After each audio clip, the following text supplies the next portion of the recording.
Once again, from my basement. Were we in my basement last week? Where were we with you? No, we were at your house.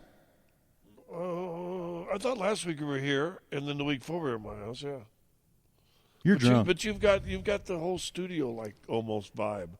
Well, we got the 70s mood rocks glowing. those are salt lamps. They're supposed to relieve stress. I'm not proving. What are they supposed to do? Relieve stress. Just because they're light? Why? I don't know. It was $15. I figure it's worth the shot. Yeah. It ain't working. It hasn't helped? Yeah, no. So when you do your radio show every day down here, do you put those stress lights on? I'm thinking about it. Should I? I have no idea. The people like me stressed. They like Angry Andy. They like it all worked up and tied in knots. And, I need some of that chill CBD. Would chill CBD ruin my radio career? You listen. If these salt rocks don't work, then I don't. Chill CBD. Although it gives you, it mellows you a little bit. Yeah, it's nice. It's a good vibe on it. Yeah. Yeah, it's not bad. It might not hurt you. It's not. But you remember, I'm the one who gave you the Angry Andy thing, and then we made it. We got to make it a bit. We'll just call him Angry Andy, and then we realized that's just you. Did you? Well, I never told you it was fake. I just used fake voices. Do you remember the name of what we first called it? Come on, deep pull. If you're a true Zoo fan, what was I did it twice as this guy on the air. And it was. Did it start with a B or? Yeah, you're there. You're there. Oh gosh. Coach what? Butter something. Butter. Coach Butterbrickle. Butterbrickle. That's right. Where? Coach Butter. Because that way you can always break into your Chris Farley. Oh, boy. Yeah. It was Matt Foley as a coach. Yeah. That's all it was. It's Butterbrickle. That's right, Coach Butterbrickle. But you gave it the name. Where did you come up with that? Oh, I don't even know if that was me or Patrick that gave you that one. I don't know. Probably. That sounds like a Patrick name. Sound like a Patrick name because he likes the butter. Yeah, that sounds like Butterbrickle, right from Patrick. No, but yeah, that's how it started. And then it came into Angry Andy. I think it came Angry Andy when it was about this time of year, maybe a month earlier, 3 weeks earlier, and the Christmas lights things came. It was either post-Christmas or pre-Christmas. No, it was Christmas because, But people had lights on too soon for you. Yeah, like mid-November. Oh, can you imagine if we did it now? Well, I mean, think about it now. I mean, we tried to get you going on the podcast a couple times, but have you not seen more houses lit earlier than ever in your life? Yeah, here's the deal. So you've said that you thought that there were more people doing this than ever before. Ever. I went to Target because you said I didn't have any Christmas lights down here. You're right. We were here last week. Now I mentioned that. You're right. I was wrong. So I didn't know we went to your house last week. You were saying that as a definite knowledge thing from you. Whatever. Who knows? Hey, man, I'm happy I remembered anything. Yeah. I did a talk show. We both did talk shows today. Yeah. Yeah, and you served coffee. I did Starbucks. Yeah. I was on the drinks. And I'm I was the working man. Halfway through a jug of urine. Yeah. Well, hey, we'll explain that. That is... Matter of fact, I got out of the coffee right as you started telling that. And I was like, he ain't bringing that over tonight. I'm texting him right now. Hold on. We'll come to your... No, man. That ain't your mic. Come on. What are you doing? So, I was going to go get Christmas lights for down here since you said I didn't have any. And they're all sold out at Target. I'm telling you. What is it? And that was 2 days. That was Sunday. So what's today? That was the 13th of December. No more Christmas lights. Well, that's less than 2 weeks. I mean, in normal times, you should be all decorated in 2 weeks, right? Some poor old guy wanted to decorate his tree. Some dude that probably jumped his ass into Normandy and did real crap wanted to put his tree up in normal human time, and the poor guy had no lights for his tree. We should all feel ashamed. Well, first of all, God bless that man, whoever he might be, that can still get up, get out in his car, go get lights at Target, come back and put his tree up. God bless him, because he's probably mid-90s. Well, that's why it was sad. You should have seen the look on his face. Oh, you saw? You're being serious. You saw an older gentleman. I'm dead serious. He walked up. I thought you were talking. I thought you were talking about yourself. No, he had his vet's hat on. Oh yeah. I was following him, and he goes, "Ma'am, where are your lights? I just need some lights for my Christmas tree." And angry, overworked Target worker was like, "They're over there. That's all that's left." And the poor guy, it was like the end of Old Yeller. Old guy, come back. I'm like, come dude, back, old guy. let's get in the car, man. We'll go to Walmart. I'll find you some lights. Yeah. Let's get this man some lights. Let's drive around. Hey, grumpy Target worker, shove it. Well, that's what Dude, it is. if that dude don't get a tree, because we Well, all he have lights obviously up has in a November. tree. Yeah. He might be the guy that has the squirrel still living in his tree. If he jumped in Norman, he probably cut that sucker down by himself out from the backyard. It's still got a squirrel living up in there. Hey, my dude Lee, I told you about my dude Lee from Home Depot said we could go up to his land in Evergreen and cut a tree down. We if ought to want. do that next year. I would love to do You that. and me? I've done it before. Bring right? the Yeah. kids. Well, I've done it before too. Have I not told you about that? No. It is a true Clark Griswold. My dad takes us, and there's probably 3 of us at the time, me and my 2 little brothers. And I remember sopping. And again, this is when Colorado, I don't know, had real winters, and it got cold in like November. So by December, when you're sopping through the forest to try to find your tree, your toes are frostbit, and knee high wading through snow. Yeah. So we find this tree, dude. It was a big tree. And my dad chops it down. On the mountain, it's always smaller than it is when you get it to the house. Yeah. Well, and my dad, so we cut this tree down. Man, I got to find this picture. I'm going to find this picture and send it to you because it's one of the funniest pictures ever. You've never seen a man so proud of his tree, okay? And we lived in a house that had fairly high it wasn't vaulted ceilings, Right, but they were high. Dude, the tree's branches are bent over, like they're bent, like you couldn't put a star on it because the top branches were. Like the Griswold tree. Yes, I'm like, Dad, cut some of the damn branches off. He's standing next, it's old. This had to be early 80s. The stupid tinsels around the tree. Do you remember tinsel? Oh, yeah, until they found out I killed cats or something. Well, tinsel sucked. Yeah. Well, I hated doing it because you always had to pick it up afterwards. But supposedly, all of a sudden you check the litter box and there'd be these little poops with silver with stuff tinsel in it? Yeah, tinsel poop. Yeah? Yeah. And then you serve it for parties. It's really, people don't know. You call them sugar cookies? Yeah. The sugar Snowballs? Yeah, hey, these are snowballs. Shut up and eat. Hey, Andy, stay away from the snowballs. Yeah. So anyway, we've done it too. We got that for our bosses. That's Pat Connor. We're going to send him that way. Yeah. Yeah. Why? Why him? It's funny that we don't have reason to I hate left the same Can't Wait. guy. I love him to death. He was enough, a nice fair guy, enough. but he's the reason I left. It's your guy. I got a different dude. No, that's your guy. Oh, well, you got the modern guys that are. Let me read the analytics. Mine was just, hey, why are you listening to the person that flirts their words and then make a decision? But anyway, that's for a whole other story. Are we ever going to reveal that story? Well, we could. That person called me on Thanksgiving one time. Just hammered. And I thought it was, well, no, I take it back.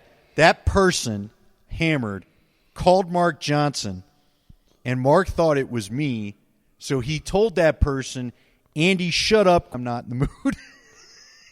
That person goes, why are you calling me Andy? Yeah. So that I got many at 9:30 at night, late night calls. Really? Oh yeah. Okay. It was more of, hey, what are you wearing? But anyway. Oh well, I mean, hey, nothing. Yeah. All right, we'll get into that later. No, I asked her that. I'm not ready. Okay, good. Are you ready to out that yet? No. I'll do it another ready time. For that. We'll do it someday. When the ratings dip on this thing, we'll bring out. It'll be February sweeps. February sweeps. Tune in to find out who was drunk dialing the whole station. We'll tell you the lush that called everybody and who was working it. So, okay. That might be the last episode of the podcast then. That or the first one that sends us to Hollywood. There's a lot of skeletons in that closet over there. Y'all ought to be nervous. Yeah. Because sooner or later, I ain't going to care about nothing, and then it's all coming out. Andy and Scott have a microphone and a podcast. And one big-ass shovel to dig up some graves. Yeah. But not today. Not today. Someday, maybe. Oh, yeah. So we can get into my... on the way out, Flame of Glory.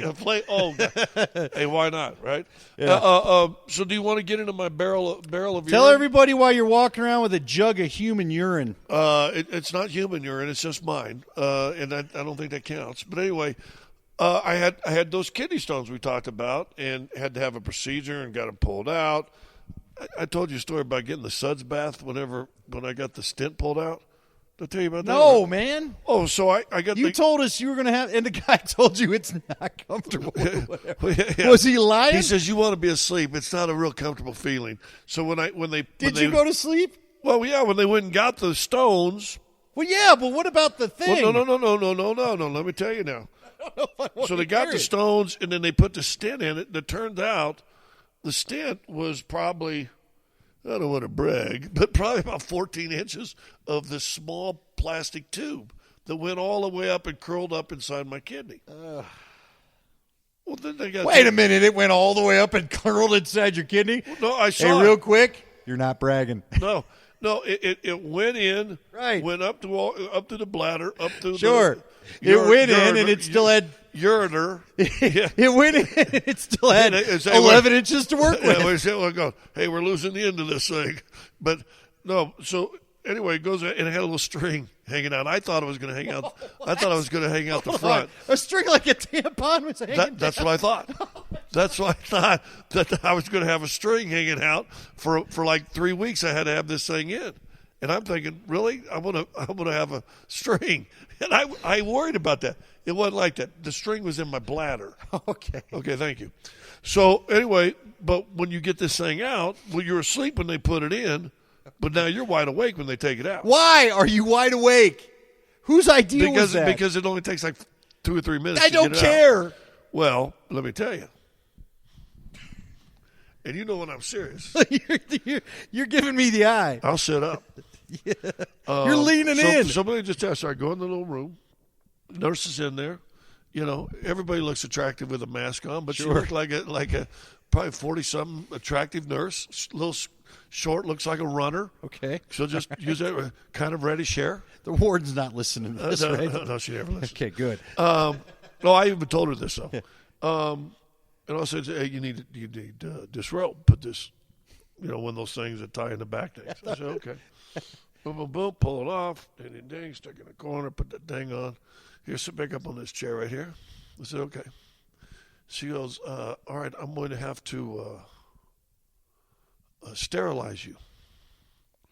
Well, first of all, that can have a lot of meaning when you got your junk hanging out. It can mean, I guess there's no more kids in my future. Or, it's, hey, me and the dog's going to be laid over in the corner by the Christmas tree trying to lick ourselves, right? You get a cone? Yeah. Look, I don't have them either. Me either. Look at that. He just got me. But, so they lift the thing up, and she goes, I'm going to clean you. Dude, let me tell you what. There's people around this country who paid fresh money for that right there. Is that a Robert Kraft spa treatment you're referring to? Can what I say something? Here? That was worth $100. Hey, and I hope she doesn't listen either, and I don't want to embarrass her because you're a professor. She's a professor about because it was boom, boom, boom, down in between and underneath the berries, and I mean, it was. Hey, seriously, once you get over the fact that somebody's doing that to you, you go. And it was warm water, and it had soaps, and I could, Thank you. Back in the day, it was the feet washing thing. But sure. Hey, which I mean that's probably pleasant too. But I mean, this dude, I'm telling you, it really was felt nice. Bovicized. Hey, think it over. Nice. And then as she gets done, boom, I can feel right through the exit hole there. The finger just kind of creases. Well, that was the lidocaine. So it's clean, clean, clean, clean, clean. And that was the numbing agent, right through the old. So then they go in there, and the doctor goes, hey, you want to watch this? You say no? I'm like, I did. I said, no. He goes, how many times are you going to get a chance to see somebody go inside your kidney? So now peaks in, interest a little bit. So I'm kind of sit up. He turns the TV monitor around. Sure enough, thing goes up. There it is. Bing, bing, bing, grabs this thing out, pulls it out, and it's this little thin gray tube, probably 12 inches, curled on one end where it was in the kidney, and it just slides right out. Now, first time you urinate after that thing went in there, they go, you might want to take this little pill right here, and it makes you pee, honest to God, Bronco Orange. You urinate Bronco Orange after you take this pill, but as that orange is coating the inside of the wing, so it doesn't hurt so much. So anyway, that was my experience. I mean, for a little bit of pain when I urinated, I had a pleasant treatment. It was pleasant. Nope. Now the kidney stone itself, I never want to get again in my life. Now, if I could just go there like once a month, Sure, for a little cleaning, yeah, like the barber shop. Like the barber shop. Yes. Hey, who needs a shoulder rub? I don't need the shoulder rub. No, and nothing, bad happened or anything like that, which I was a little nervous, but now I'm thinking. Hold on, you did salute the general? No. There was no saluting the general? So anyway, I'm about choking to death now. You need a drink? Yeah, and I reached down for the jug because I'm thinking, come on, what are you doing? I reached out for the jug thinking that was my water. But anyway, so now a month out, I've got to urinate in a jug for a day. So he said this morning, my first urination of the day, I'm doing the toilet. After that, I peed in this jug all day long. And then I pee. Come on now, Jasper. What are we doing? I pee my first urine whatever, yeah. In the morning, I get that, and then I take it in. But I'm telling you, here, feel this. I mean, that thing. I mean, I don't need to feel just nothing. Feel the weight of it. Feel the weight of it. Yeah. Okay. Good. I got you there, Peppy. Now, hey, how accurate you been into that thing? Just out of curiosity. Well, now let me give you another story. I mean, I swear to God, has it been clean since I felt it? Is what I'm wondering. No, I've not missed. You see how big it's barely enough. Yeah. But I mean, it's looks nearly, plenty to me. Yeah, it's nearly a mason jar size opening. But let me just tell you this: they didn't tell you this because I am worried about what you said. You don't want spillage. Yeah. You don't want to make a mess. I'm sorry. It's a ride along. You don't want that stuff, So I put it down inside. Okay. Okay. And all of a sudden it started going. This is earlier today when I didn't know the trick. And all of a sudden, oh, God, that kind of stings. What? Oh, my God. Kind of get done, put the lid back on.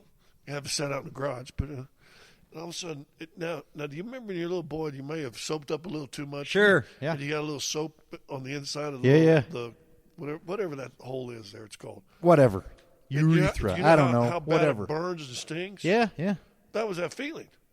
Like burn where you want to go, Mom. Right. My winky hurts. Sure. But I think there's some sort of antiseptic or something inside the jug, and by me putting that down in there, and I don't know the fumes or I don't know what, but it got up in there and burnt. So been a day then. So it's been an experience, Andy. My life, the more and more I think about it, my life is really, some sort of weird circumstance that some people think I'm joking all the time, but I'm telling you, 99% of my stories are true. I'm sure I fudge in there somewhere, but I'm telling you, everything I just now said for the last 5 minutes, absolutely true. Yeah. Look, the only 1% of that lie was, it was a 6-inch tube, but I mean that's neither. No, I'm telling you. Well, listen, I am 6'10", and it was inside the bladder, so the 11 inches. Don't mean everything's proportionate. The 11 inches was from my bladder to my kidney. Well, I'm 6'10". It had nothing to do with the tubage length. After that, let's be honest. They could, get the matchstick size. Okay. No, that was from bladder, which is right here below your belly button, up to your kidney. That was about 11, 12 inches. Oh, my God. I have a long torso. If I've ever not been motivated to drink more water in my life, your stories will help us. Dude, I have drank a lot of water since this all started. I mean, I probably average 70 to 140 a day of ounces of water. You don't want to do too much now. Well, no, but the lady said you should do one per pound. I said, well, does that count the pre-COVID or post-COVID? Yeah. Can I just drink to the pre-COVID weight? Speaking of that. Yeah, about 10. You seen James Harden? Oh, my God. I saw a picture of James Harden tonight. I thought that had to be fake. James Harden ate 2 James Hardens. What is that real? As our boy Logs would say, he's a zero tech now. He's ate himself into nose guard position. What happened there? I mean, can you run that off? Legitimate question. I know guys come heavy to camp for football. They're all yoked up and they'll tell you, well, I won't burn it off in the first month, and then I'll be skinny. I won't be this big. I may burn it off during camp, right? So they'll come bigger than they plan on playing, muscular anyway. Can you do that in the Well, NBA? How long just- will it take let for me him to just put it lose back that? in the day, I can recognize James Harden a little bit. Back in the day. I remember one time I went to camp, and I played towards the end of my career about 245, somewhere in there, 242. And I came into camp. My daughter had gotten real sick, and I didn't do anything the month going into camp. And I was 258, and they were flipping out. I'm 6'11" at the time, 258. I mean, That ain't nothing now. that ain't really nothing. And by the time camp started, or their regular season started, I was 238. So I figured I told the guy I was getting up, you came to camp heavy. And I go, what was I day one? 238. I lost 20 pounds. So I must have been working. So zip it. You ain't saying I was slacking. Because I was heavy, I was slacking. I wasn't slacking. But, if that's a real photo, James Harden, for lack of a better word, and not to body shame, he looks fat. He does not look like a guy that was an MVP just, 3 seasons ago. Well, and I get it, man. These young basketball players are so svelte. I don't even think, like, Kenyon Martin was considered a thick dude. Even that guy was skinny. He was skinny. He was skinny. They weren't like, there weren't no Calvin Nats running around. Or No. who was like the thickest dude you had to take on? Who was it? Who was the roughest guy? Everybody. I mean, everybody had a rough guy. The one of the strongest dudes I ever went up against, and you can look him up. His name was Lonnie Shelton. Only played about 6'8", so he's a little undersized for power forward and center, but he played that way. Once got a rebound, and I thought I had it. I had it one hand above over his back. I got it. He's got it in 2 hands. Next thing I know, he's pulling that sucker down. My elbow now is on his shoulder, and he's still pulling the ball down, and I'm coming off my feet. To this day, my right elbow, every time it cracks, I always say, well, there's Lonnie Shelton right there that got my right elbow in that sucker. And there's a story, and I remember asking Earl Strom, one of the greatest officials of all time, passed away.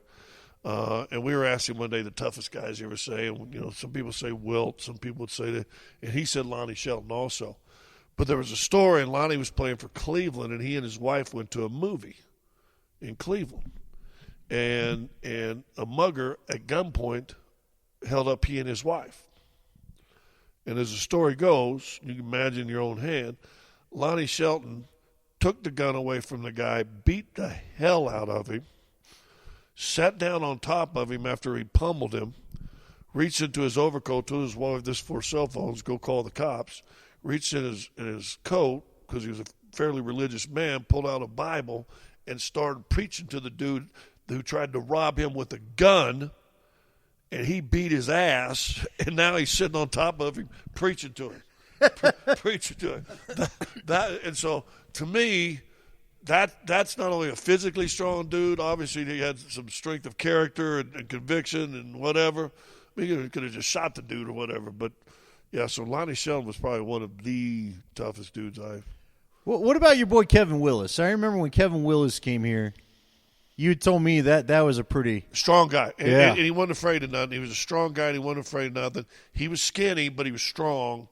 And I played with Kevin for 4 years in Atlanta, and he was always lifting. I mean, he was strong. At a little bit, we called him a T-Rex because he had arms about this long, and he had the worst hands. He had the worst hands ever. Couldn't throw the ball. The ball had to be perfect. There's so many balls be dropped off to him. He's got a dunk, and next thing you know, the ball's still going out of bounds, right? And so they called him T-Rex because his arms are about this long. But he was strong. There's a lot of, seriously, there's a lot of, Bill Lambier, and I don't think he ever lifted weights, but the dude was 290. It was strong. Rick Mahorn, I don't think he ever lifted weights. 290 strong. Jeff Ruland. I mean, everybody had kind of a big, strong guy back then, man. It was just kind of how it was. So what does everybody have now? The tall 3-point shooter? The 6-footer, the 6'11", 6'10" 3-point shooter?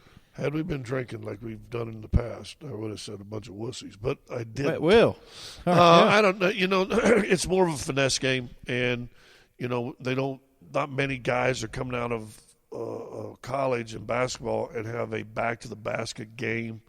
It's dominated by the ball handlers, where we used to say the point guards, but it's not just point guards anymore. It's wings. It's all these different positions. But it's ball handlers dominate the game now. And most bigs, even the Nuggets, everybody's looking for what they call a pick and pop. They can run pick and roll, get to the rim, but you can also pick, if they play that, step back and shoot a three. So it's more of a finesse game. A lot of dudes that were big and strong and tough could really shoot the basketball too. They just were never allowed, right? So you had a good 3-point shot, didn't you? Shoot a little bit. I told you. Led the league one Lakers year. versus Celtics. Led the league 1 year in 3-point percentage. How many did you take? 4. I was 3 for 4. Nice. Well done. I was 3 well for 4 done. that year. Yeah, thank you. Nobody else 75%? I like that. It took 4 all year. It was you and Michael Adams? Yeah, probably me and Bird. Me, Bird. Did you play with Michael Adams? I'm trying to remember. I played against Michael. I never played with him. Weirdest 3-point shot ever. Yeah, remember that? You know what it was? And the Campuzzo kid shot a 3 the other day and looked just like Michael Adams. And I'm going to bring that up. I'll try to bring that up on a telecast. On a telecast soon. But he's got it's like a little leaner. It's like, and that's what it was. He kind of had that set shot leaner, is how Michael Adams would shoot it. Campuzzo shot one the other day in San Francisco, and it looked a lot like that little leaner. And I was trying to figure until you just said that, because I was saying, man, who's that shot look like? Michael Adams. Yeah, we tried to do that. As a kid, you start like I never was into baseball enough to try to mimic swings, but we'd mimic 3-point shots or whatever, and we'd all try the Michael Adams, and it was just so weird, man. I was taught that exact shot by Paul Westphal back in 1982 because it gave you could shoot it further. It gave you, because you got more legs into it, and it became more of a push shot.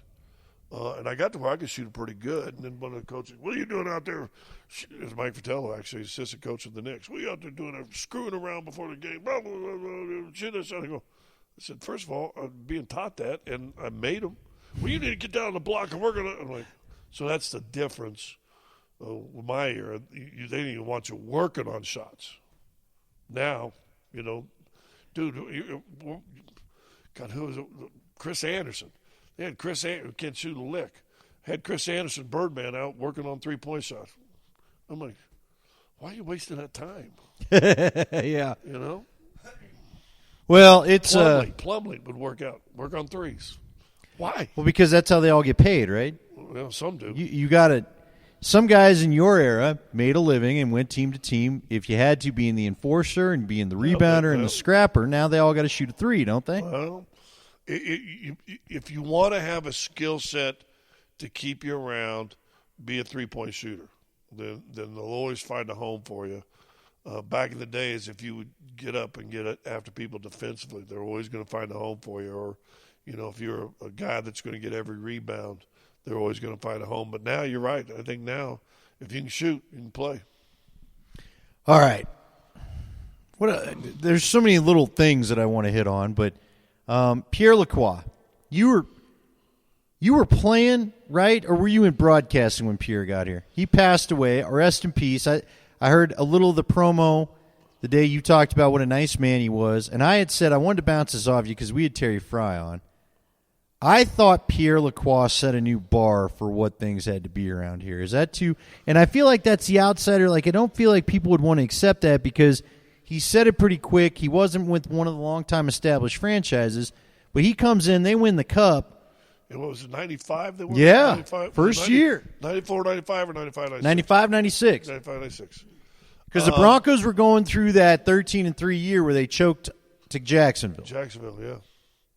The year before, and then the Broncos won. Because I remember Drew Litton did a cartoon of the Avs celebrating or something, and it showed John Elway staring through the window looking at it. Remember that? Joe Sakic was sleeping, and the cup was on his bedstand, and John Elway was looking through his the window. It's a great cartoon. Yeah, I was so that was my second year out, and they came over, and I had actually kind of followed them the year before they got here. And not many people remember this, they had a hell of a playoff series against the Rangers, right? And I thought got jobbed in a couple games. in Manhattan. That was Messier's kind of the crowning of Messier, right? Yeah. But and I thought the Nordiques got a couple games, or at least one game, stolen from them. They didn't get the veteran calls. Remember, that was that young Yeah. team that wasn't coming into their own yet. And so you knew you had a pretty good team here anyway, and then they just blew up. And I was actually a season ticket holder all the years they were at McNichols. Myself and a couple other guys had tickets.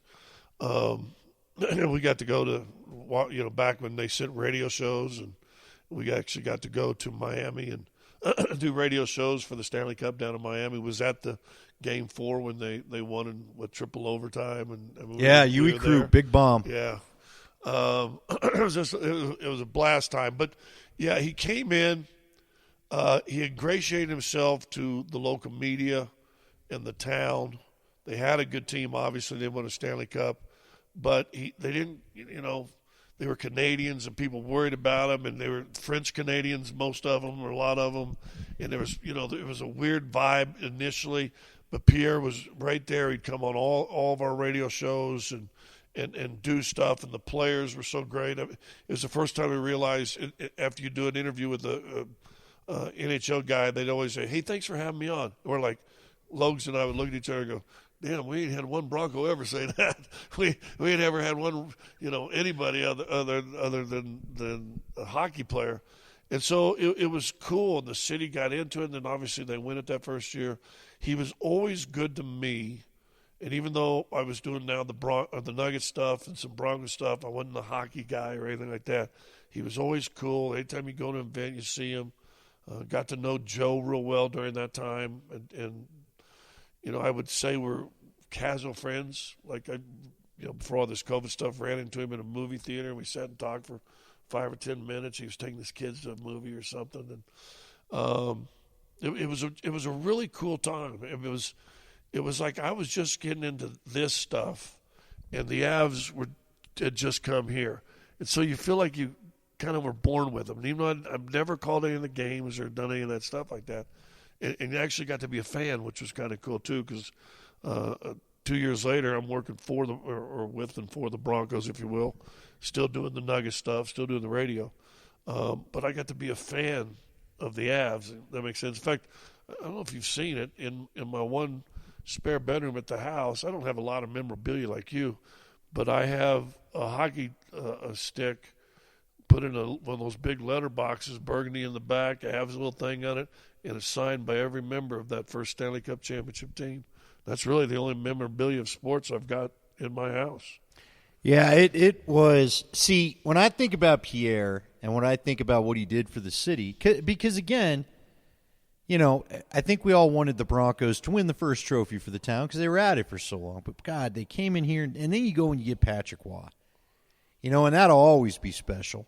Because again, I had told you, my buddy that passed from cancer, he was a lacrosse goalie. Well, there weren't a lot of lacrosse goalies to look up to, so I remember watching when the Canadiens beat the Kings. Remember that series? I think it was 93 or something. He was all into Patrick Waugh because he just needed a goalie to emulate. So it was incredible to see Patrick Waugh show. It was weird to see him in that white helmet for so long before he finally got it painted. Right. But I'll never forget, remember when he told Jeremy Roenick, "I can't hear your trash talk with my 2 Stanley Cup rings in my ears"? In my ears, yeah. That was like the first real sort of just there was something about that moment. Denver had always kind of been the picked on and not good enough and made fun of for the Super Bowl losses. Kind of where they are now? Yes. Yes. Yeah. But Patrick Waugh comes out and is like, "Oh, no, we're doing this thing, and I'm better than you." And, I mean, Shannon Sharp had a little of that, but John Elway never acted that way. You know what I mean? Shannon Sharp called Mr. President, bringing the National Guard. Yeah. But they hadn't backed it. I mean, this dude, there was just something about that moment when Patrick Waugh said that. I don't know. I just think it changed things around it. I just think it raised the bar to you better be championship level to be relevant in Denver. We aren't just. It's not just a bunch of tryhards. Yeah. And then the Broncos would get there a couple years later. But don't think that didn't force the Broncos to kind of up there. Try harder, right?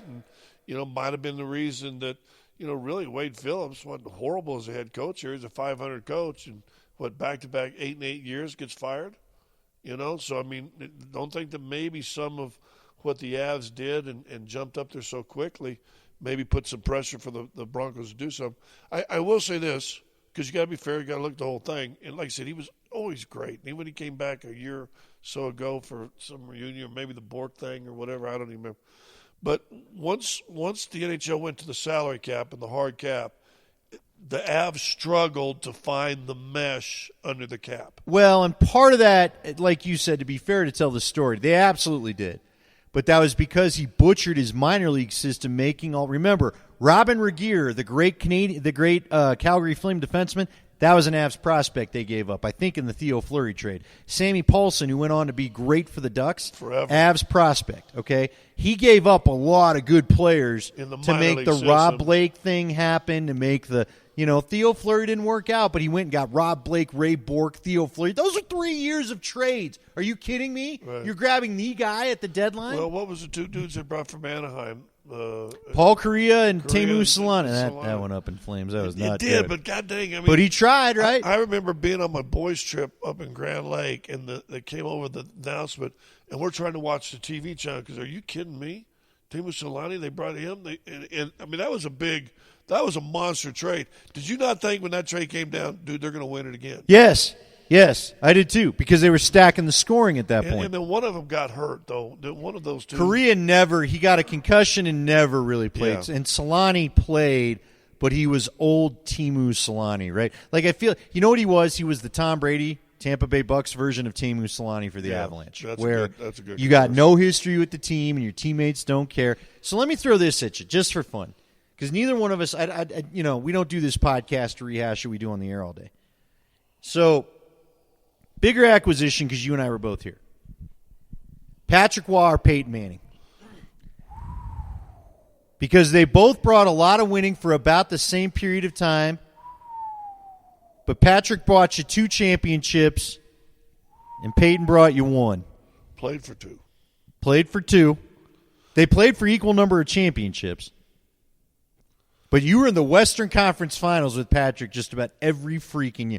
I could make a case, if I really wanted to upset the Canadian crowd, that Patrick Waugh is every bit as much an Avalanche as he is a Canadian. When you think about the success that dude had, the wins that he got for both squads, the cups he won with both squads, that dude's as much an Av as he is a Canadian. Yeah. I'm going to go sit with my little sign in the park with my cup of coffee and tell me why I'm wrong. And eventually was fired by both of them. In essence. Yeah, right? Well, yeah.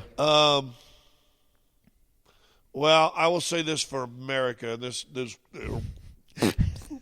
coming full American on you right here. This American.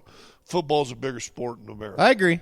And because of that, Peyton Manning, and I would say Peyton Manning, we know how effective and great Patrick Waugh was. And there's a comparison there. I mean, he's one of the top 3 or 4 goalies of all time. Is that fair? Oh yeah. I mean, is that not fair? Something he maybe won. Some may argue that. But some would argue Peyton Manning's the greatest of all time too. Sure.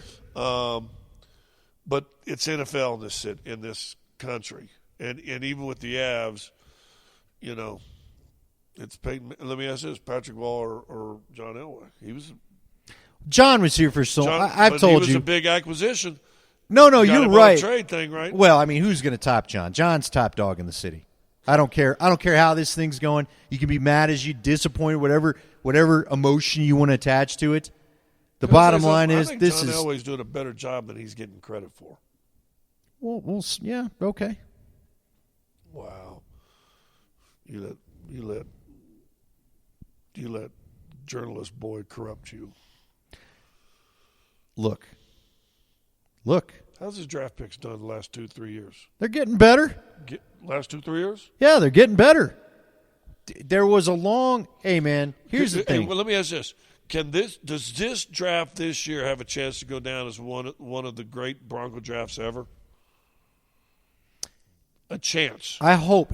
Okay, let me tell you my hesitation. All right. Yeah. And this is nothing to do with anybody this would be more the experience. Okay.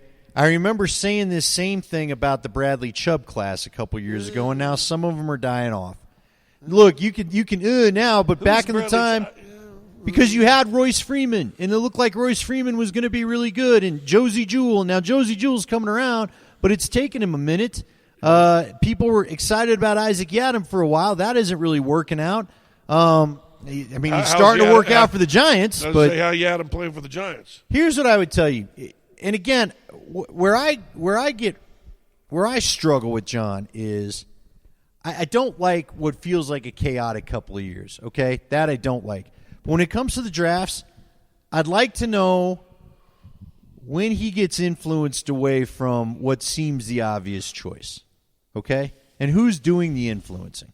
Because I don't think John just sits up there like a dictator and makes every pick. I think he does still try to do collaboratively like he's done in the past. Well, and he has, and we don't know how much involved he is in the scouting. I think he's probably more now than he's ever been, to be honest with you. I would say this, let's go back to just this year's draft pick. And Jerry Jeudy, everybody love that pick. What a great pick. What a great pick. Now still looks like a great pick to me. I think he'll still be fine. I know people want to look at the numbers, but that dude is dragging. And he's, you see the play where he took 5 dudes with him to one side of the field? Come on. And he's struggled emotionally a little bit. And he said, but I'm with you. I think he's still going to be pretty good. But now they draft Hamler second. What the hell are you doing? What, Hamler look like he's going to be anything?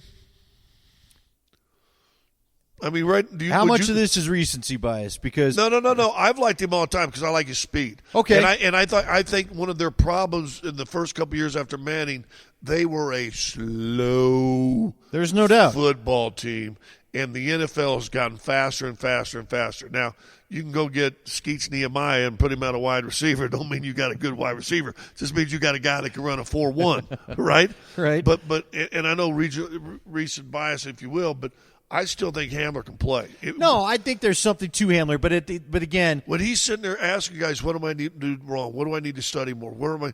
and he's talking to other wide receivers, he's asking Rod Smith, he's asking veterans. I like guys fair like enough. that. Look, I don't. Here's my problem. Okay, I wanted you to go get a guy that was starting for the Vikings before he got hurt, but that's my problem. And is that fair to Hamler? That's it fair. isn't. No, but I will also tell you this. And that guy was Ezra Cleveland, who I think could have played right tackle for you, and you could have got him. I just think you needed more offensive line help, and that was a problem at the beginning. Do you know there's only one rookie offensive lineman starting in the NFL this year from this past draft? Who is it? Some guy was on TV yesterday because they said that. It was Wirfs. It has to be Tristan Wirfs from Tampa. Yeah, and they had him on TV, and he got hurt, I think. So now let's go to Ojemudia at third. Think he's going to be okay? Well, I do. I don't know why they. Well, when they drafted, he's slow. Why would they draft a slow cornerback from Iowa? Oh, no.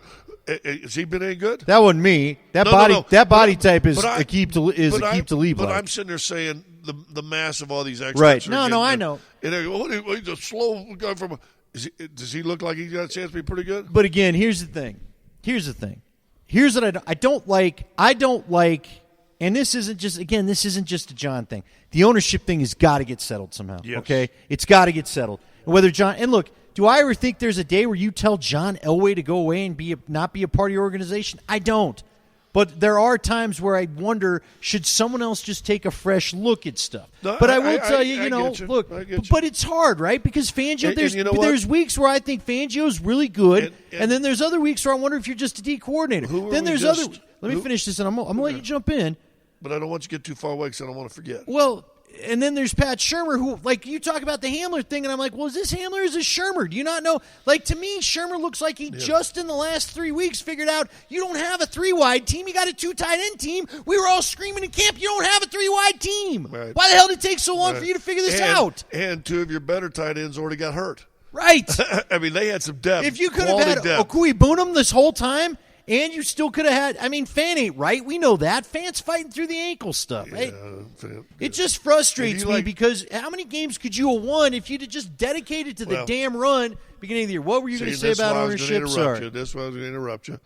I like Dairy Queen and soft serve ice cream. It reminds me of Noah Fant. Wow. I think he's very talented. I like him, and I think he'd be a good player, but he's soft.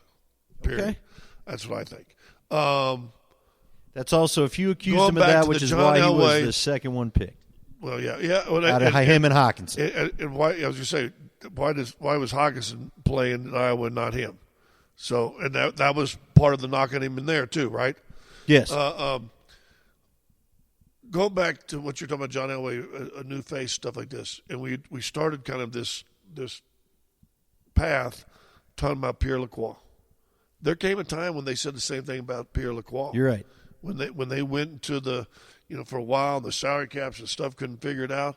I mean, there was people trying to run him out of here for a while too. So I think the great ones always are going to have struggles unless you can just, get a Bill Belichick and a Tom Brady, and they're going to stick together for 16 years, and be the that best. one almost doesn't count, right? It's so unusual. It's rare.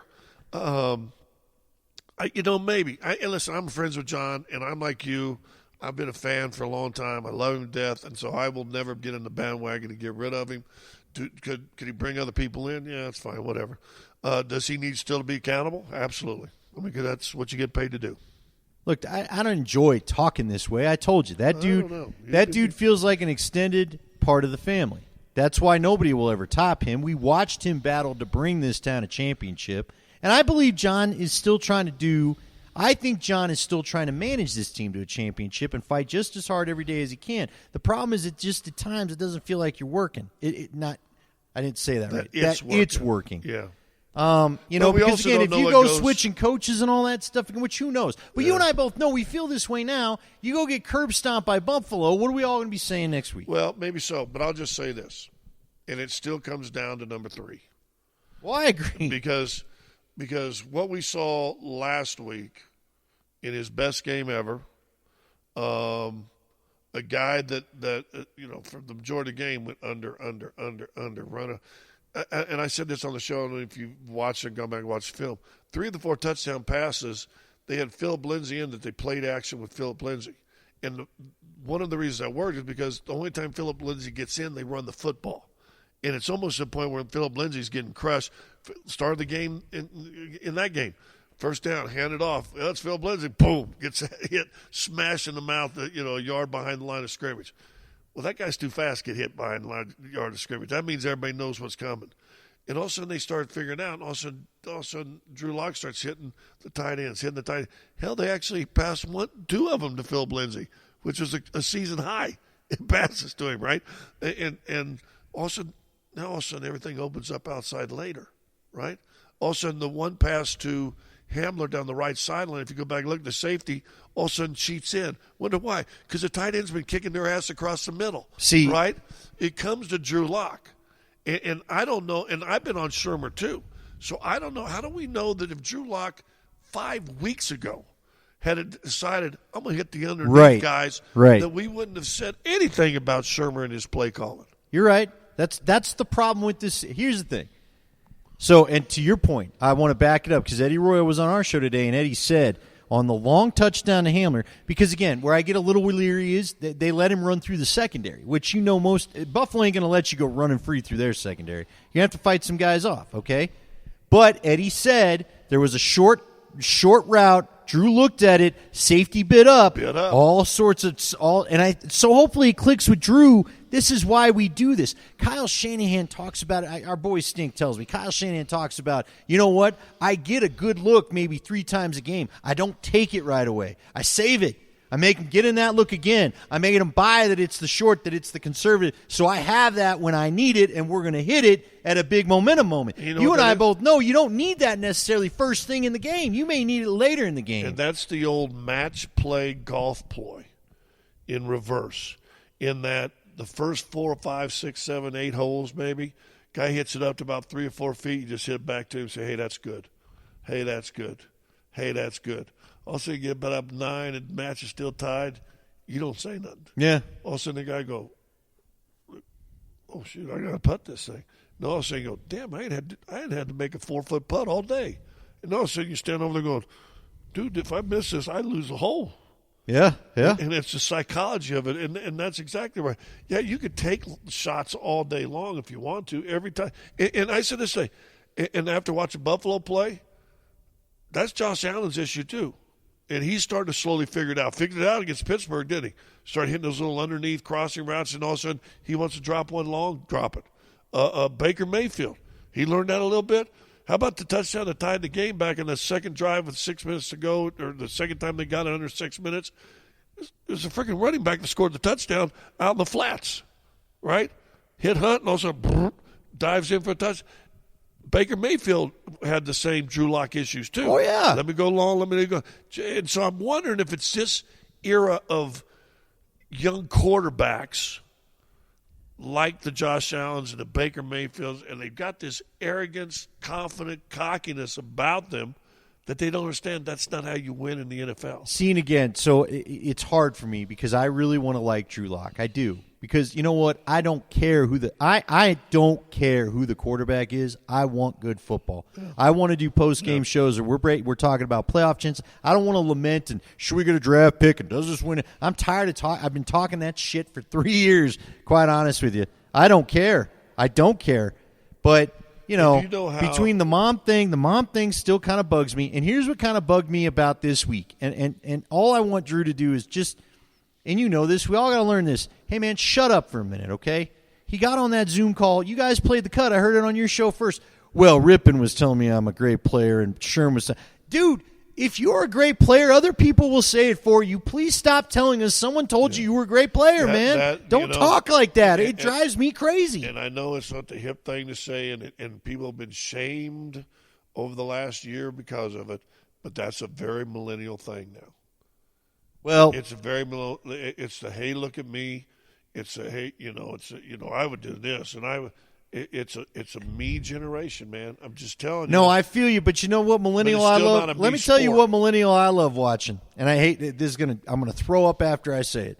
Patrick Mahomes. Yep. I don't hear him telling me how good he is. No. I hear him going, "Oh, you took an MVP from me, huh?" But who is Patrick Mahomes' dad?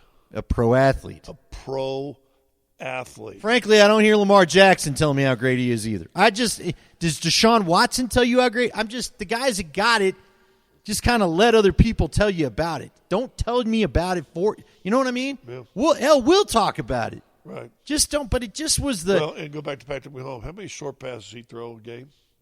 How about the one touchdown he had the other day to, what's the fast dude they got in the Tyreek Hill? Hill. It was like a 4-yard pass. He took it 70 yards, Because he just wants to win. See, you know what I loved about the game last night? And I had great fun thinking, I do think Lamar had a little bit of the trots, but it's fine. We've all been there. I'll tell you this. I ain't never seen a man recover from the trots and do something that great. My greatest accomplishment having the trots was just getting home and making it to my own toilet. Right. So good for you. I didn't come out and win a football game after it was done. Yeah, I will say this because I believed him with the cramps. However, there was some cramping. You don't see many dudes cramping up in 12-degree weather. No, it's usually when it's usually when it's 89 and you're depleted. And I heard you guys talking about the cramp, and I will say this: there could have been some cramping, but you know what really killed the cramping for me? When he runs down the hallway and the door opens, he still had that cut. He had the quick cut inside. That ain't a cramp. Yeah. You have quick twitch on that cut if you're cramping. Yeah. Anyway, you know what I loved about last night's game? But you know what? He went. So let's say he did have the cramps, and I bet you all didn't talk about this today. Say he had a little stomach bug that hit him all of a sudden. Right. He came back to the game, didn't he? He didn't disappear in the first quarter, never saw him anymore. No, hey, we said that. I said that was part of the great drama of last night. Who disappeared in the first quarter? Who am I forgetting? 87. Oh, okay. All right. Showed him walk in the locker room, too. Oh, yeah. Well, he and Bowles both had that. Never saw him come back. Bowles, though, didn't even start the game, though. See, but this is what I feel bad. I do feel bad for Lamar for this. We talked about this today. Every other position, there's a bunch of them they can go and we don't notice. Poor Lamar is the only guy out there. But look, here's the thing. You know what I loved about? And then the guy backing him up blows his knee out on his Well, belt. no, it turns out he's got a sprain and he's only going to be out a couple I feel like that was maybe a little overdramatic. You know what I loved about that game last night, though, man? They both wanted it so bad. Was that not one fun-ass football game to watch? And then now every show's got 500 different betting sites on their advertising. Yeah. FanDuel, please, my promo code, Andy. And the point spread was 3.5. Oh, yeah? Yeah. And then all of a sudden that safety at the very end screwing around. You know what Nate found? There was a dude that took a second line on FanDuel, 4.5. Bet $40,000, 4.5, and it was 5. That's why you bet fun money, kids. That's why you don't. Yeah. If you're going to do this, You know what? It's your beer money. That's called a bad beat. Yes. Oh, definition. Hey, real quick, as we start to wrap this up. Yeah, I gotta go get a Diet Coke. I told you that Tom Cruise is giving out fancy bunt cakes. So fancy I can't even find out how much they are on the website, which I told you is like at the great steakhouses we went to on the road with the Bronco money, if you know what I mean. If you got to ask how much it is. It's probably not for you. What kind of cake would you get? What would be your cake that lets me know I'm in the inner circle? Blunt cake. What? It's just a cake full of weed. Oh. It's a blunt cake, huh? Yeah, blunt cake. Where you get that No, I have no idea. Shaggy Doos? Josh Dover's house. You know what? I will say this. Best though. cake you ever had that you would gift? I don't know. I'm not a cake guy. Here's what the whole thing is. I'm not a sweets or a cake or a pie guy unless it's in front of me. And then every one that's put in front of me is like the greatest I've ever had. The frickin' warden, I really am. I tried to button a shirt the other day to go do a Nuggets game. I couldn't get the top button buttoned. I'm like thinking, you fat ass. I'm doing the game with my tie just tied real tight up there against the skin because I can't get the shirt buttoned. Oh, it feels like your head's a pimple. Oh, no, it's unbelievable. She makes snickerdoodle cookies today. She made those little peanut butter cookies with the chocolate kiss in the middle of it. She made a pan chocolate chip cake, and then a 7-layer cake with coconut and butterscotch, and it's just at my house. I'm like, and I keep telling her I'm trying to lose weight. I went protein today. Had an omelet with bacon. That's it, and then 15 frickin' cookies. And I'm like, son of a bitch, dude. Yeah, I'm a fat ass, man. Nothing's working for me now. Nothing breaks you more than when you go to a... Kids, be careful with your life, or someday you're going to be peeing in a bottle, fat.